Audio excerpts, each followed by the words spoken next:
উত্তর 24 পরগনার পর এবার মালদা। 2009-এর প্রাথমিকের চাকরি প্রার্থীদের নিয়োগের নির্দেশ দিল কলকাতা হাইকোর্ট। আদালতের নির্দেশে চাকরি পেতে চলেছেন মালদার 250 জন চাকরি প্রার্থী। দুর্নীতি হয়েছে, তদন্ত হলে পুরো প্যানেল বাতিল হতে পারত।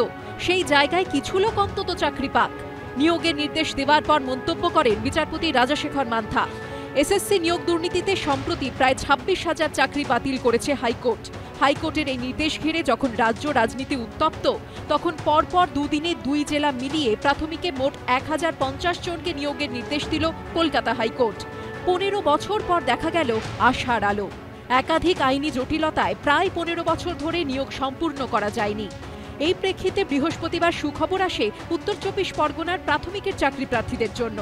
2009-এর নিয়োগ প্রক্রিয়ায় 800-র বেশি শূন্য পদে 2 মাসের মধ্যে চাকরি দিতে নির্দেশ দিলেন বিচারপতি রাজাশেখর মান্থা। আর এদিন 2009-এর প্রাথমিকের মালদার 250 জন চাকরি প্রার্থীকে 2 মাসের মধ্যে চাকরি দেওয়ার নির্দেশ দেন বিচারপতি। 2024 সালের 25 এপ্রিল পর্যন্ত আদালতের দ্বারস্থ হয়েছেন যাঁরা, তাঁদের সকলকে চাকরি দেওয়ার নির্দেশ দেন তিনি। কোর্ট সব ঠিক করে দিচ্ছে, এটা রাজ্য সরকারের অপদার্থতা বলে চিহ্নিত করা উচিত।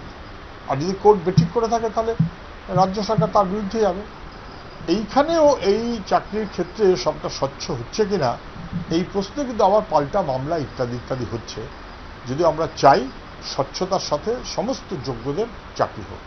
শেষ বেলায় যদি জীবনের এসে চাকরি পায় তো আনন্দের খবর, কিন্তু তার তো মোটামুটি যৌবন অস্তমিত, পৌরত্বের দ্বার প্রান্তে উপনীত হয়ে গিয়ে স্কুল শিক্ষকের চাকরি পাচ্ছে। এটাই হচ্ছে পশ্চিমবঙ্গের বর্তমান স্কুল শিক্ষা ব্যবস্থা।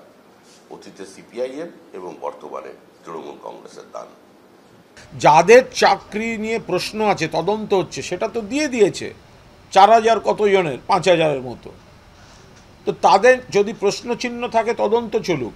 বাকি 19,000 20,000 যাদের চাকরি নিয়ে প্রশ্ন ছিল না, তাদেরকে এক বন্ধনীতে ফেলে তাদের অনিশ্চয়তায় কেন ফেলে দেয়া হলো?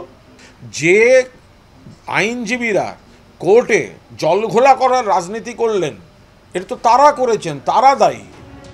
আদালতের নির্দেশের পর হাতে কবে নিয়োগপত্র আসে সেই অপেক্ষায় চাকরি প্রার্থীরা।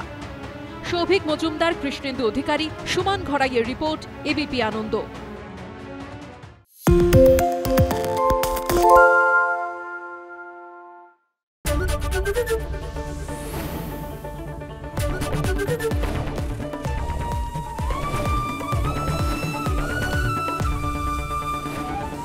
এবিপি আনন্দ, এগিয়ে থাকে, এগিয়ে রাখে। পালিয়েছে তাই নাকি? রাত্রে বাংলা গুজব চায় না, বাংলা খবর চায়। বাংলা খবর, বাংলার খবর।